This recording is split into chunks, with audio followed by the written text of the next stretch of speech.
17 years রেজিমটাকে একটু visualise করি, এটা একটা অন্যরকম শাসন ছিল। আপনি নিজেই একজন এফেক্টেড। আমি ঢাকায় কোনোক্ষণ পোস্টিং পাই নাই। আমার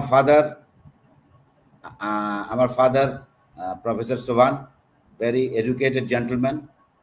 উনি পলিটিক্স করতেন। 1970-তে উনি ইলেকশন করেছেন একটা পার্টি থেকে, ইভেন 1979-এ, 1985-এ, এবং আমি 2011-তে একটা চিঠি পেলাম সেনা সদর থেকে, যে চিঠিতে বলা হলো যে আপনার পিতা প্রফেসর আব্দুস সোবহান এটা করছেন, ইলেকশন করছেন, এই করছেন, কিন্তু একটা আমাদের ফর্ম আছে আর্মিতে, BFY 1975, barrister server can bear may out, যে ফর্মটা ফিল আপ করতে হয় প্রতি 3-4 বছর পর পর। তা আমাকে 3-4টা বছরের এক্সাম্পল দিয়ে বলা হলো যে আপনি এখানে আপনার পিতার রাজনৈতিক মতাদর্শ একটা কলাম থাকে, ওই মতার কলামে আপনি লিখেছেন অপ্রযোজ্য।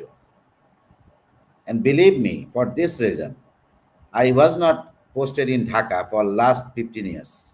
2010 থেকে আমি রিটায়ারমেন্টের আগ পর্যন্ত 2021-22 পর্যন্ত আমি কোনো ঢাকায় পোস্টিং পাই নাই, এবং maximum time I was in the BGB.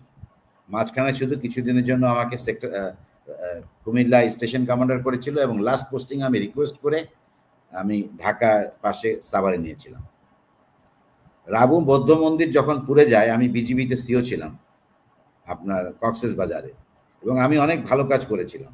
আমি সেখানে একমাত্র আমার ফোর্স নিয়ে ঢুকেছিলাম এবং সেদিন প্রোটেকশন দিয়েছিলাম, এবং it was highly publicised at that time in the media. এবং আমি কিন্তু কোনো প্রকার পদক দেয়নি জিয়াল আজিজ আমাকে। He was the DG, he was just unjust, এত বড় অবিচার করছে, এবং আমরা কোনো কিছু বলতে পারতাম না। আমাকে 2 বছরের মধ্যে 4টা জায়গায় পোস্টিং করেছিল কক্সেস বাজার, এবং আই হ্যাড টু, আমার বাচ্চাদের পড়াশোনা বন্ধ করে রেখেছিলাম। আমি যখন সরাইলে পোস্টিং দিল, আমার বাচ্চাদের পড়াশোনা বন্ধ করে দিলাম। আমাকে দিনাজপুর থেকে আমি র্যাবের কাছে কেন দিলাম না, দুজনকে, যে হলি আর্টিজান ঘটনার রাতে হিলি বর্ডার দিয়ে কিছু লোক ঢুকছিল অস্ত্র নিয়ে, আমি দিনাজপুরের সেক্টর কমান্ডার ছিলাম বর্ডার গার্ড বাংলাদেশের, Hili was under my jurisdiction. ওই রাতে ঢুকেছিল, আমি দুজনকে আটক করেছিলাম, এবং আমি তাদেরকে অ্যাজ এ সেক্টর কমান্ডার কেন র্যাবের কাছে দিলাম না? I am not suppose to go to the RAB, আমি র্যাবের কাছে দেইনি, and for that reason I was posted to Sarail on the few days after. এরকম একটা শাসন ব্যবস্থা ছিল। সেই শাসন ব্যবস্থায় হুকুমদাতার আদেশ, আসলেই আমি ওদের, অবশ্যই তাদের কিছু কিছু সহোদ্যোগী হয়ে অতিরিক্ত স্বপ্রণোদিত কিছু অফিসার কাজ করেছে, এটা আমরা বুঝি, ব্যারিস্টার সারোয়ার জানে। আবার কিছু অফিসার খুবই খুবই মানে মানে because of the just holding the appointment they are victimised. আমার মনে হয় না, আমি বিশ্বাস করি না যে এসব অফিসার এসব কাজ করতে পারে। হাউএভার, আপনি যেটা বলছিলেন যে মার্শাল ল এবং কু,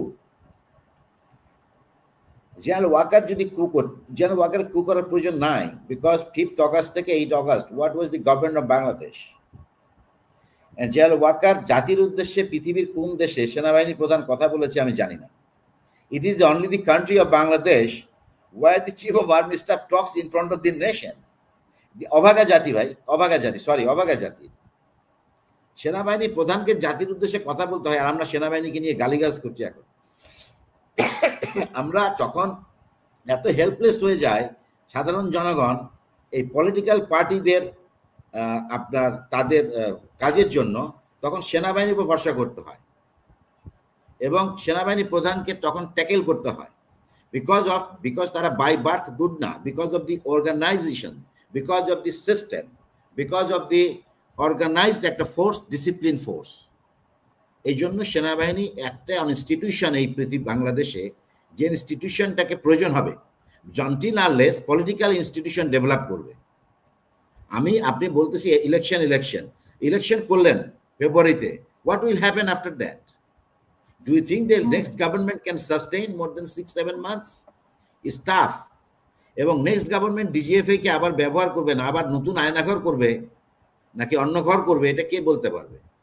সো আমরা এই বিষয়গুলোকে যদি আমরা বলেন, after the regime of Awami League, এখন শূন্যস্থান কারা পূরণ করেছে? বি পার্টি করেছে।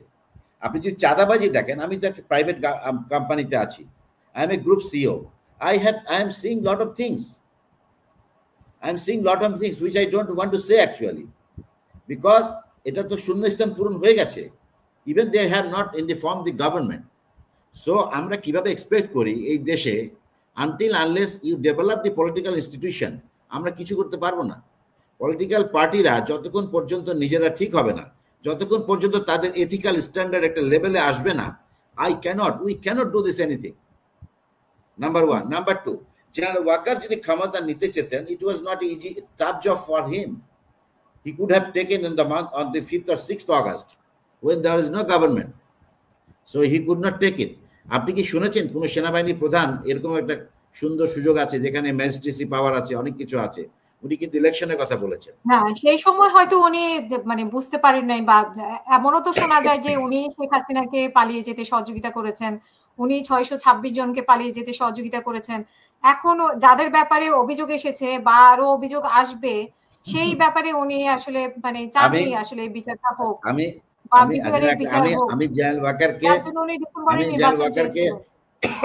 সাপোর্ট করার জন্য কথা বলছি না, আমি ওনাকে ব্যক্তিগতভাবে চিনি। He is from 13 BMA long course. I am from 18 BMA long course. Barrister Sarwar is from 18 BMA long course. So we are very bolte paren motamoti kachakachi course. Ebong we serve together and I know him very well. আমি উনাকে বলছি না। He is a man of ethics. উনি ইনসাফ করতে জানেন, উনি সত্যিকার জাজমেন্ট করতে জানেন। এখন because of the total environment situation এবং উনার যারা অফিসার আছেন ওনাদের হয়তো সাপোর্ট পাচ্ছেন না বা পাচ্ছেন, বাট দি পয়েন্ট রিমেইনস যে উনি যদি ক্ষমতা নিতে চান, it was not a tough job for him, it's a very easy job. But আমার মনে হয় না আমাদের সেনাবাহিনী যে প্রফেশনাল আর্মি, পেশাদার আর্মি এই কাজটা করবে, বিকজ এইখানে অনেক প্রবলেম আছে।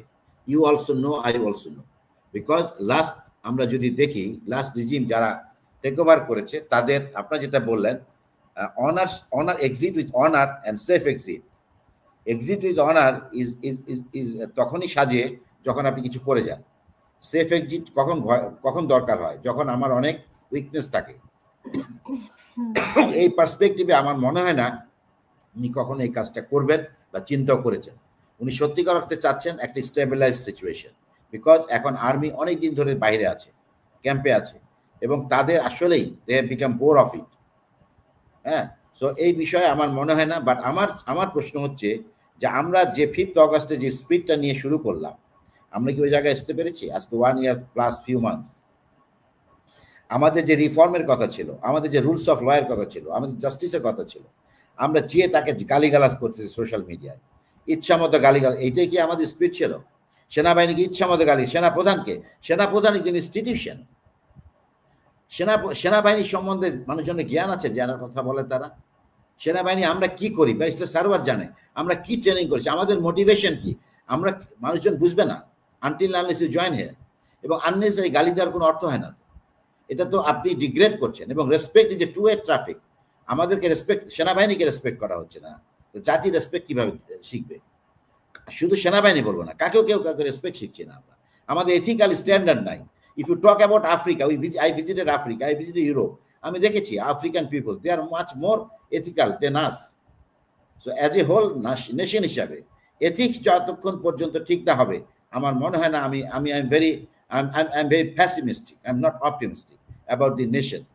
I am sorry to say যে আমাদেরকে ঠিক হতে হবে, মানুষ হিসাবে ঠিক হতে হবে, তাহলে জাতির উন্নতি হবে। Thank you.